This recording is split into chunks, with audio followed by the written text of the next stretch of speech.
sinistres qui peuvent survenir suite à des inondations, et que donc on est là au cœur d'un système qu'il va falloir mettre en place dans quelques mois, et on a ici un calendrier dont on pourrait parler, mais c'est là-dessus qu'il va falloir plancher avec nos collègues maires, mais également au sein de la CAB, et bien entendu...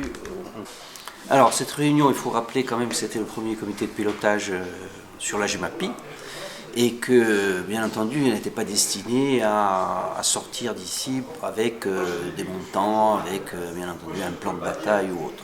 Il était destiné surtout à se concerter avec les communautés de communes qui nous entourent. Et on a eu la satisfaction également de voir arriver le conseil exécutif, en l'occurrence M. Luciani.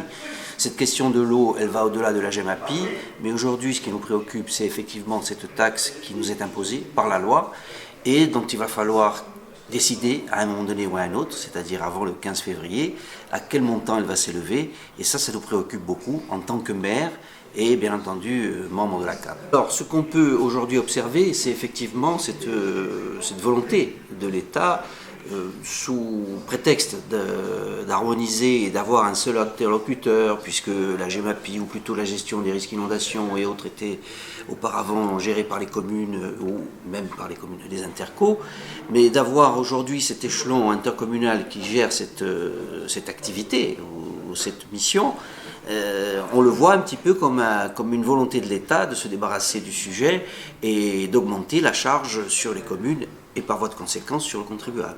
La loi dit qu'elle ne peut pas aller au-delà de 40 € par citoyen. 40 € par citoyen, ça se transforme tout de suite en une fiscalité insupportable.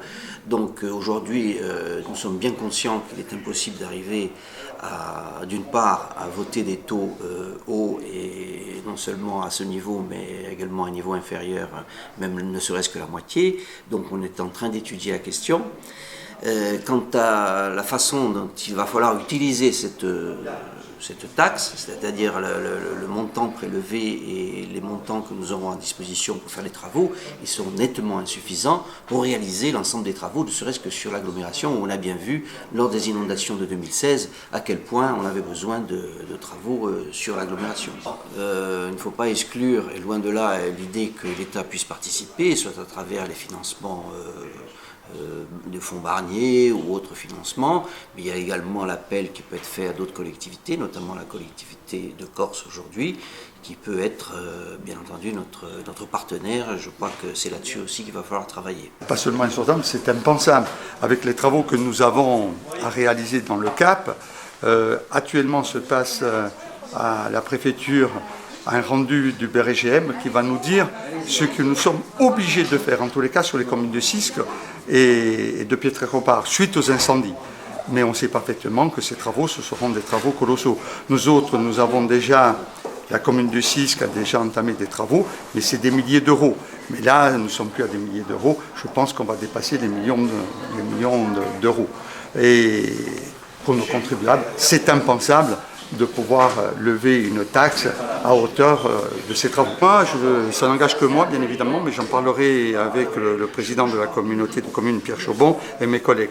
Bon, bien évidemment, on va ouvrir certainement avant le 15 février, je dirais, une ligne budgétaire, mais ce sera 1 € par habitant. On sait parfaitement que 1 € par habitant, ce sera dérisoire. C'est juste pour avoir, je dirais, 7 000 €, et c'est quand même pour dire que nous respectons la loi, mais ce sera impossible de réaliser tous ces travaux qui sont à faire. Possible, et puis surtout que nous savons déjà que les aides financières ne dépasseront pas les 50%.